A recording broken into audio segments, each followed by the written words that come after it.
اللہ چاہتا ہے کہ یہ بندہ اس رینک تک پہنچ جائے.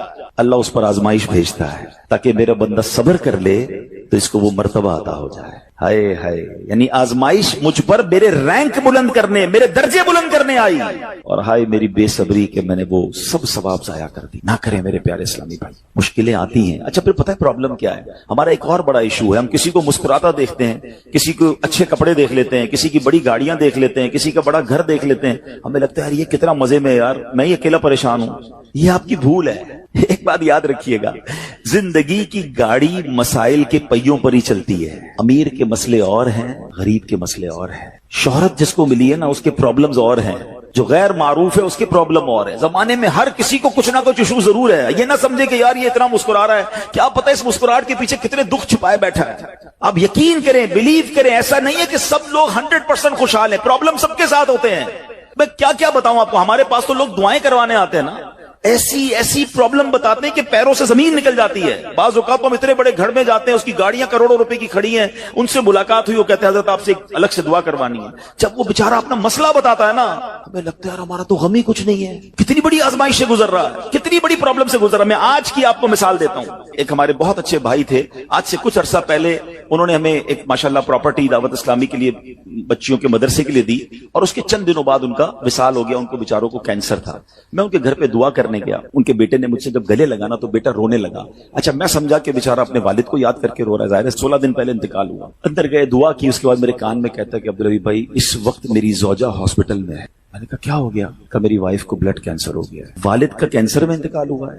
اللہ نے بڑا نوازا ہے ان کو، جیولرز ہیں. لیکن میں یقین کریں، میں آپ کو سچ بتا رہا ہوں، میں گاڑی میں بیٹھ کے میں بھی رونے لگا، کیونکہ وہ بندہ جب مجھے چھوڑنے آیا نا پھر میرے گلے لگ کے رو رہا تھا. میں سوچنے لگا یار کتنا دکھ ہے لوگوں کو، اللہ نے کتنی بڑی ہم پر مہربانیاں کی ہیں. اگر مجھے کوئی بڑی بیماری نہیں ہے، میرے بچے میرے ساتھ ہیں، میری فیملی میرے ساتھ ہے، نہیں چاہیے یار دنیا کے سارے اللہ تللے، نہ ملے اتنی ساری لگژریز، صحت سے بڑھ کے کچھ نہیں ہے، مگر ہمیں اس کی قدر ہی نہیں ہے، ہمیں اس کی کوئی اہمیت کا اندازہ ہی نہیں. پوچھو ان سے، کروڑوں روپے ہیں مگر علاج نہیں ہو پا رہا، ڈاکٹر بعض اوقات مایوس کر دیتے ہیں. کتنا تکلیف میں ہیں لوگ، اور ہم ہیں کہ چھوٹی چھوٹی باتوں پر بے صبری. صبر تو کریں، اللہ کی رضا پر راضی تو رہیں. میں نے آپ کو خاندان نبوت کا واقعہ سنایا، ارے کھانے کو کچھ نہیں ہے. کاش یہ بات ہمیں سمجھ آ جائے اور ہم ہر حال میں اللہ کا شکر ادا کرنے والے بن جائیں. اور ایک اور میں آپ کو بات بتاؤں، ہم جو دنیا والوں کو بتاتے ہیں نا، ہوتا کچھ نہیں ہے اس سے. مت بتایا کرو دنیا والوں کو، صحیح بتاتا ہوں، مت بتایا کرو، اپنے غم مت بتایا کرو، ثواب بھی چلا جاتا ہے. اور بعض اوقات یہ دنیا والے نا ہمارا مذاق بھی اڑاتے ہیں. ہم جب کسی کو اپنا پرابلم بتاتے ہیں نا، ہمارے سامنے تو بڑے اچھے بنتے ہیں کہ اچھا ٹھیک ہے میں کرتا ہوں کچھ، بعد میں جا کے دنیا میں باتیں کرتے ہیں، آیا تھا میرے پاس، اس کا یہ مسئلہ ہے، ہاں باتیں بڑی کرتا ہے، بڑی پرابلم میں ہے.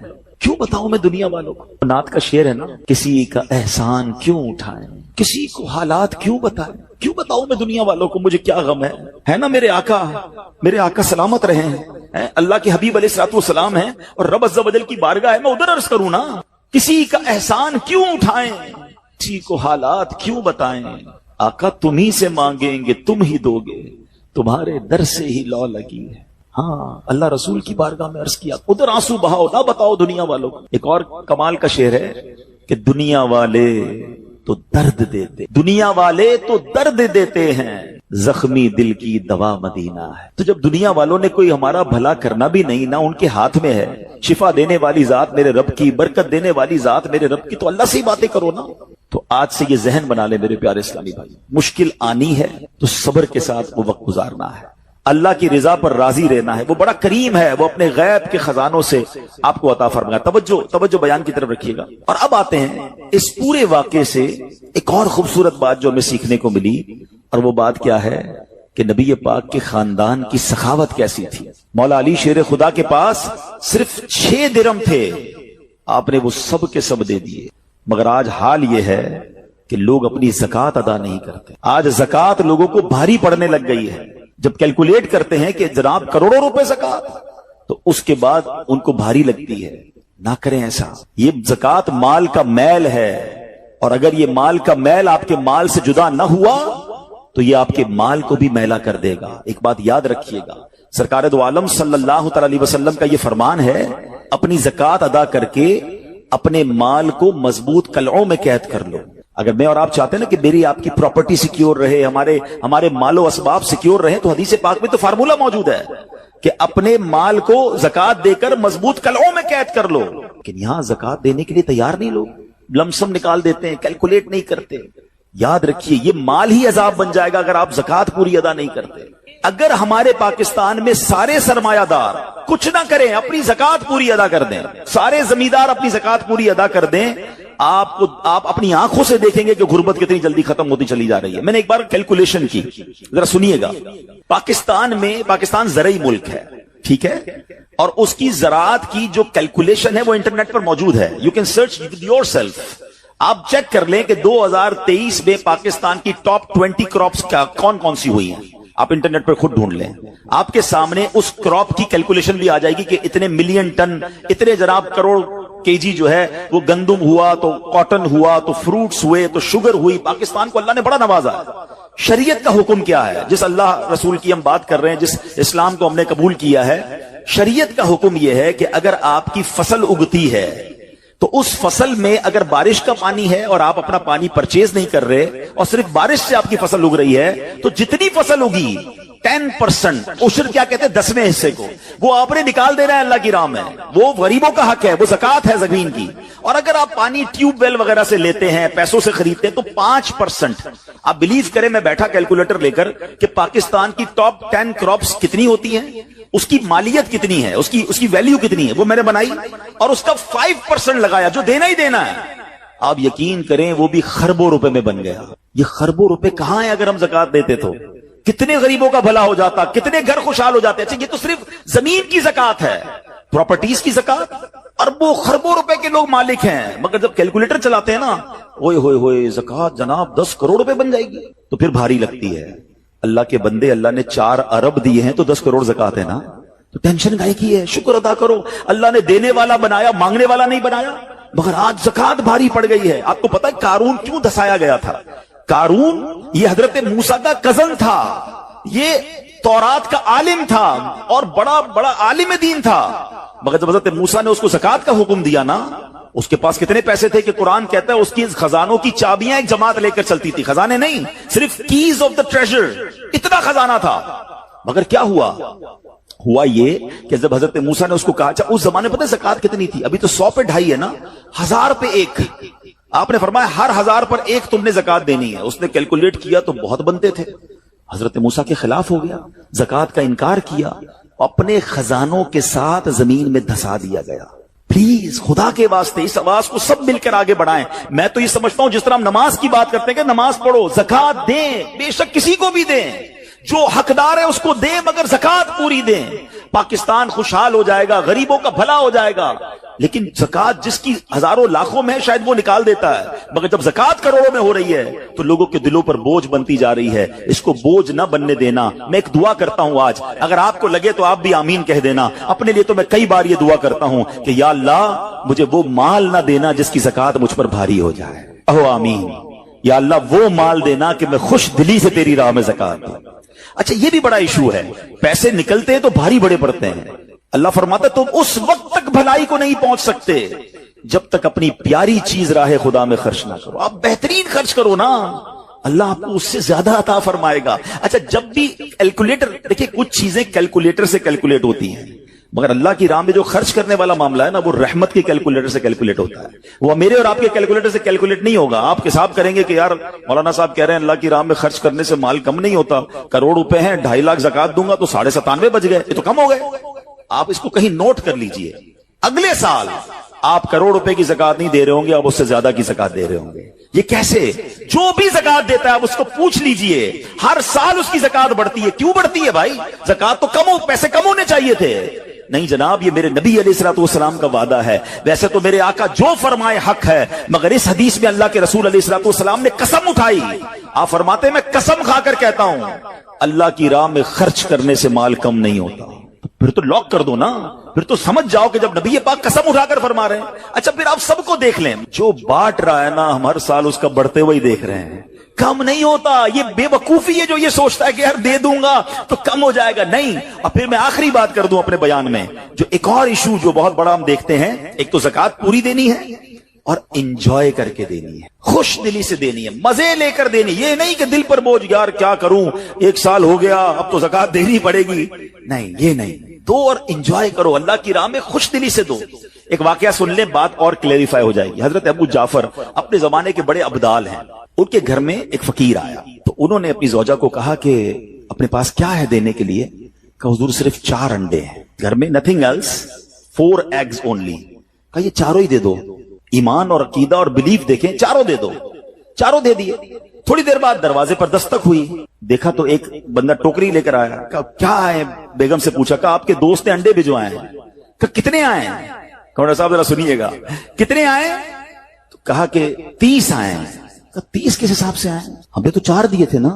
اب ایمان، ان کا عقیدہ اور ان کا بلیف دیکھے، کیا 4 دیے تو 40 آنے چاہیے تھے، ایک کا 10 اللہ کا وعدہ ہے نا۔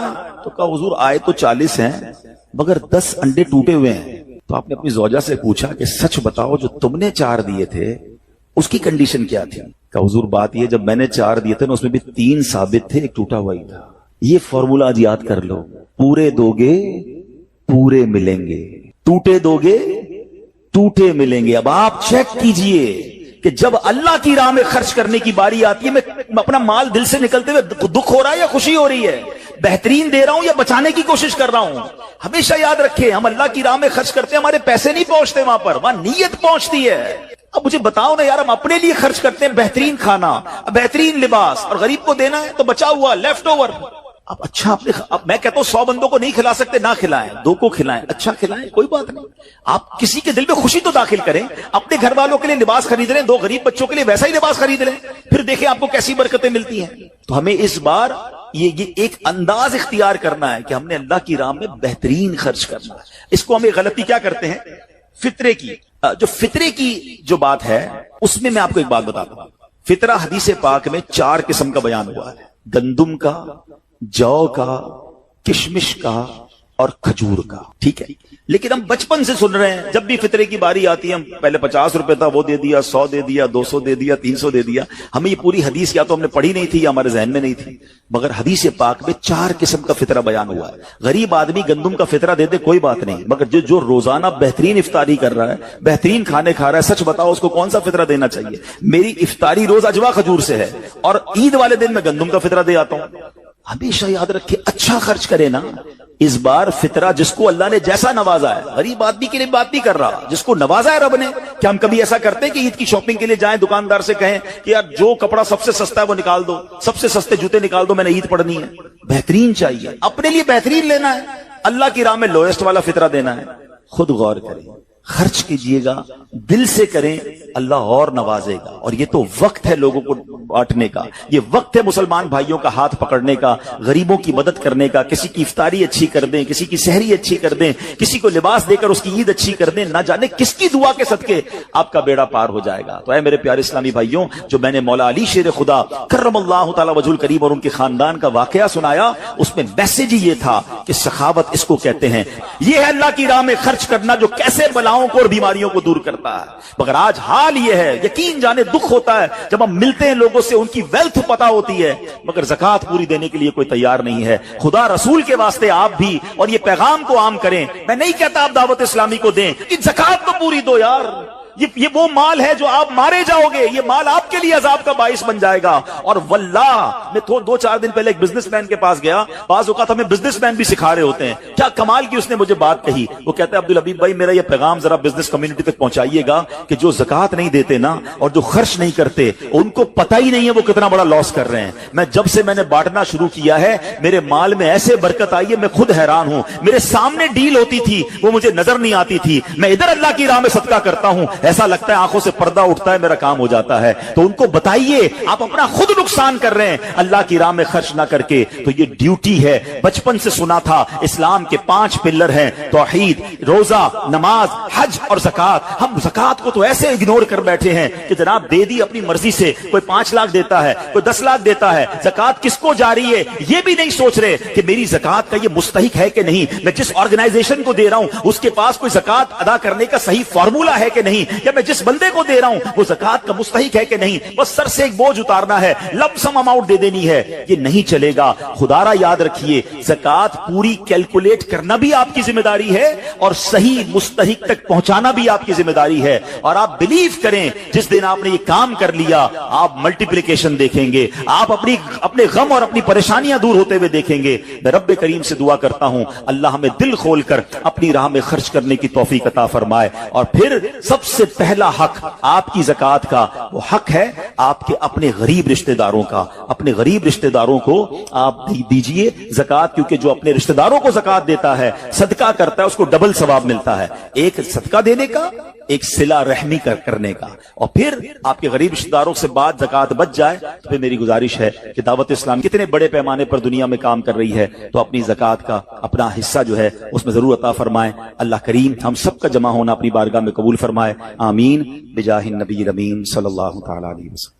سورہ فاتحہ 100 مرتبہ پڑھ کر جو دعا مانگی جائے وہ قبول ہوتی ہے. سورہ بقرہ کی تلاوت سے شیطان گھر سے بھاگ جاتا ہے. آیت الکرسی پڑھنے سے محتاجی دور ہوتی ہے. سورہ کہف کو ہمیشہ پڑھنے والا دجال کے فتنوں سے محفوظ رہے گا. والدین کی قبر پر ہر جمعہ سورہ یاسین کی تلاوت کرنے سے اس کی حروف کی تعداد کے برابر ان کے گناہ بخش دیے جاتے ہیں. سورہ الدخان پڑھنے سے مشکل دور ہوتی ہے. جو قریب المرگ ہو اس پر سورہ جاسیہ کا دم کرنے سے خاتمہ بالخیر ہوتا ہے. سورہ حجرات کا پڑھنا اور دم کر کے پینا گھر میں خیر و برکت کے لیے مفید ہے. سورہ قاف پڑھنے سے جو باغ ہوتے ہیں ان کے پھلوں میں کثرت ہوتی ہے. سبحان اللہ. سورہ رحمان 11 بار پڑھنے سے تمام مقاصد پورے ہوتے ہیں. سورہ واقعہ جو شخص روزانہ پڑھے گا اسے کبھی فاقہ نہ ہوگا. سورہ ملک کو ہر رات پڑھنے والا عذاب قبر سے محفوظ رہے گا. سورہ مزمل کو 11 بار پڑھنے سے ہر مشکل آسان ہو جاتی ہے. سورہ مدثر کو پڑھ کر حفظ قرآن کی دعا مانگنے سے قرآن کریم کا یاد کرنا آسان ہو جاتا ہے. جو بچے حفظ کر رہے ہیں ان کے لیے زبردست وظیفہ ہے. سورہ النازعات پڑھنے سے جاں کنی کی تکلیف نہیں ہوگی. سورہ ضحیٰ پڑھنے سے بھاگا ہوا آدمی واپس آ جائے گا. سورہ علم نشرح کو جس مال پر پڑھ دیا جائے اس میں خوب برکت ہوتی ہے. سورہ تین والزیتون جو ہے 3 مرتبہ پڑھنے سے اخلاق و کردار بہتر ہوتے ہیں. سورہ علق میں جوڑوں کے درد کا علاج ہے. سورہ قدر جو صبح و شام پڑھے اللہ عز و جل اس کی عزت بڑھا دے گا. سورہ بینہ برس اور یرکان کا علاج ہے. جس آدمی یا جانور کو نظر لگی ہو اس پر سورہ عادیات کا دم مفید ہے. سورہ قارعہ پڑھنے سے بلاؤں سے حفاظت رہتی ہے. سورہ تکاثر کو 300 بار پڑھنے سے جلد قرض ادا ہو جاتا ہے. کئی لوگ کہتے ہیں جناب قرض بہت ہے, چلے قرآن کا وظیفہ لے لیں, الہاکم التکاثر. یہ جو سورت ہے 300 بار پڑھنے سے بہت جلد قرض اتر جاتا ہے. سورہ عصر پڑھنے سے غم دور ہو جاتا ہے. سورہ ہمزہ اور سورہ فیل دشمن کے شر سے حفاظت کے لیے, اور سورہ قریش جان کی حفاظت کے لیے بڑی مجرب ہے, بڑا کمال کا وظیفہ ہے. سورہ ماعون بڑی مشکل کے وقت میں پڑھنا بہت مفید ہے. سورہ کوثر کی تلاوت سے بے اولاد صاحب اولاد ہو جاتا ہے. کئی بے اولاد بھی وظائف مانگ رہے ہوتے ہیں. سورہ کافرون 1/4 قرآن کے برابر ہے. سورہ زلزال نصف قرآن کے برابر ہے. سورہ اخلاص 1/3 قرآن کے برابر ہے. اور سورہ فلق اور سورہ ناس سے جن اور شیطان اور حاسدوں کے شر سے حفاظت رہتی ہے. پھر کیوں نہ ہم قرآن سے دوستی کر لیں, کیوں نہ قرآن کو اپنا ورد بنا لیں. استغفار جہاں گناہوں کی معافی ہے نا, وہاں یہ بہت سارے مسائل کے حل کی کنجی بھی ہے. آپ اگر پرابلم میں ہیں, روزی کے مسائل ہیں, اولاد نہیں ہو رہی ہے یا کوئی بھی پرابلم ہے, ایک واقعہ سنیے. امام حسن بصری رحمۃ اللہ تعالی بہت بڑے بزرگ ہیں. ایک شخص آ کر کہتا حضور قحط کی پوزیشن آ گئی ہے, بارش نہیں ہو رہی, دعا فرمائیں کہ وظیفہ عطا فرمائیں. آپ نے فرمایا استغفار کرو. وہ چلا گیا. اچھا ایک بزرگ بیٹھے تھے ان کے پاس, حضرت ربیع بن صبیح رحمۃ اللہ, وہ دیکھ رہے تھے. دوسرا بندہ آیا, کہتا حضور تنگ دستی ہے, کاروبار میں ڈاؤن ہے, رزق میں تنگی ہے. آپ نے فرمایا استغفار کرو. تیسرا شخص آیا, کہتا حضور اولاد نہیں ہو رہی ہے, حصول اولاد کے لیے وظیفہ لینا ہے. فرمایا استغفار کرو. چوتھا بندہ آیا, وہ کہتا ہے کہ حضور میرے باغ میں فصلوں میں پیداوار کی کمی ہے. فرمایا استغفار کرو. حضرت ربیع بن صبیح کہتے ہیں حضور پہلا بندہ الگ پرابلم لے کر آیا, دوسرا الگ, تیسرا الگ, چوتھا الگ, چاروں کو ایک ہی وظیفہ استغفار استغفار. ہائے ہائے بڑوں کی بڑی باتیں ہیں. قرآن میں بھی پڑھتا ہوں, قرآن آپ بھی پڑھتے ہیں, مگر دیکھو اللہ والے کیسے پڑھتے ہیں. کیا خوبصورت جواب دیا آپ نے. آپ فرماتے ہیں سورہ نوح 12:29 آیت نمبر 10 سے 12 کی آپ نے تلاوت فرمائی. اب ذرا قرآن سنیے گا. بسم اللہ الرحمن الرحیم استغفروا ربکم انہ کان غفارا یرسل السماء علیکم مدرارا ویمددکم باموال وبنین ویجعل لکم جنات ویجعل لکم انہارا.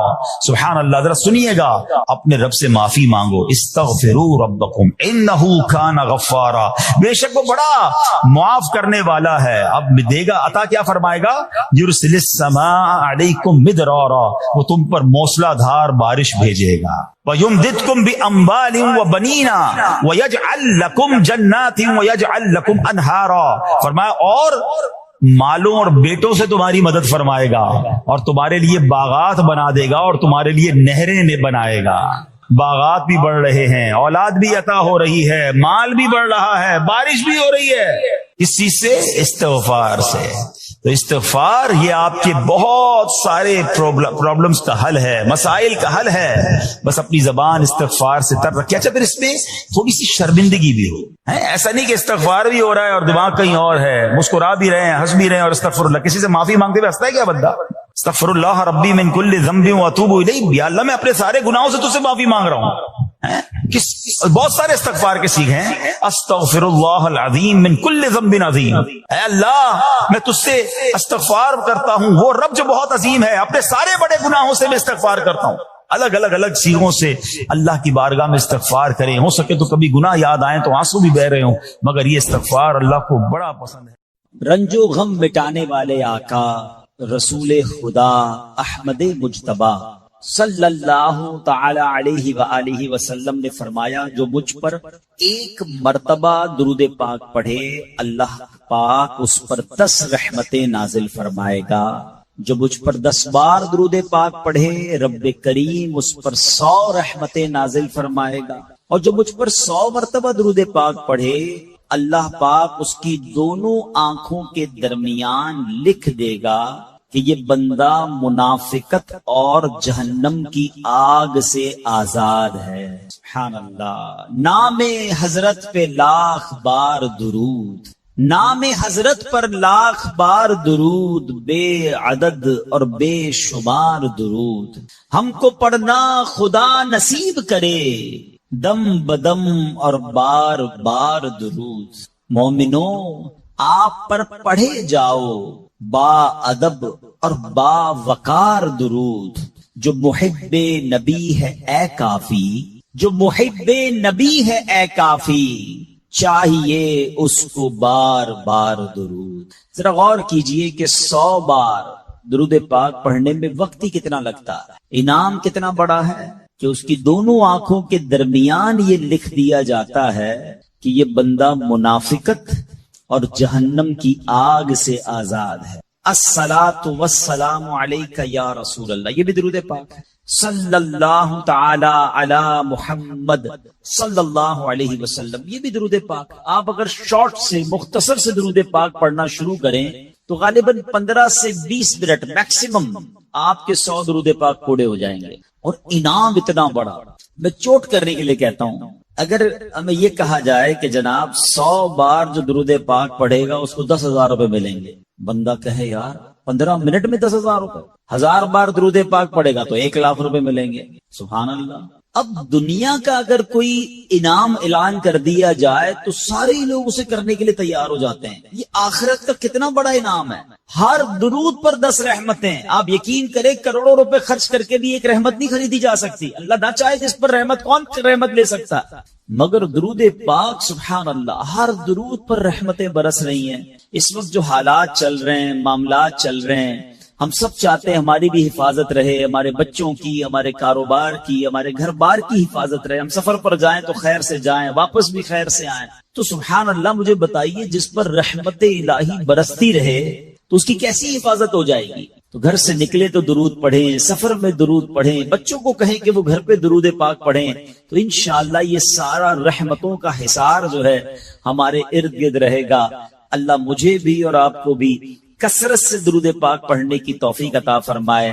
آئیے مل کر محبت کے ساتھ بآواز بلند درود پاک پڑھ لیں. صلو علی الحبیب صلی اللہ تعالی علی محمد صلی اللہ علیہ وسلم نبی کی شان میں ہو جس قدر درود پڑھو، محبوں پاؤ گے جنت میں گھر درود پڑھو، ہزار درد کو یہ ایک دوا کفایت ہے، ہزار درد کو یہ ایک دوا کفایت ہے، جو پیش آئے ذرا بھی خطر درود پڑھو۔ ایک بار پھر درود پاک پڑھ لے، صلو علی الحبیب صلی اللہ تعالی علی محمد صلی اللہ علیہ وسلم۔ میرے پیارے اسلامی بھائیو، علامہ ابن حجر رحمت اللہ تعالی فرماتے ہیں درود پاک ایک نیکی نہیں ہے۔ سبحان اللہ، ہم درود پڑھتے بعضوں کا سمجھتے ہیں ایک نیکی کمالی، یہ کئی نیکیوں کا مجموعہ ہے۔ درود پڑھنے سے ایمان تازہ ہوتا ہے، یہ ایک نیکی۔ درود کی برکت سے نبی پاک علیہ الصلوۃ والسلام پر یقین بڑھتا ہے، یہ دوسری نیکی۔ درود پاک پڑھنے میں تعظیم مصطفیٰ ہے، ریسپیکٹ آف رسول اللہ صلی اللہ تعالی علیہ وسلم ہے، یہ تیسری نیکی۔ درود پاک پڑھنے سے آخرت پر ایمان پکا ہوتا ہے، یہ چوتھی نیکی۔ درود پاک میں نبی پاک علیہ الصلوۃ والسلام کے احسانات کا ذکر ہے، یہ پانچویں نیکی۔ اور درود پاک میں نیکوں کے سردار مکی مدنی تاجدار صلی اللہ تعالی علیہ وسلم کا ذکر ہے، اور نیکوں کے ذکر پر رحمت اترتی ہے، یہ چھٹی نیکی ہے۔ ہائے ہائے، نیکیوں کا انبار لگ جاتا ہے اگر بندہ درود پاک پڑھنے والا بن جائے۔ اللہ مجھے اور آپ کو کثرت سے درود پاک پڑھنے کی توفیق عطا فرمائے۔ ایک بار پھر درود پاک، صلو علی الحبیب صلی اللہ تعالی علی محمد صلی اللہ علیہ وسلم۔ ایک واقعہ بڑا مشہور واقعہ ہے اور قرآنی واقعہ ہے۔ ابراہیم علیہ السلام اس کی بات نہیں مانتے تھے، وہ اللہ وحدہ لا شریک کی بات کرتے تھے۔ نمرود خدائی کا دعویٰ کرتا تھا۔ بڑے طویل واقعات ہیں کہ کس طرح نمرود کے دربار میں رہ کر حضرت ابراہیم نے حق کی دعوت دی۔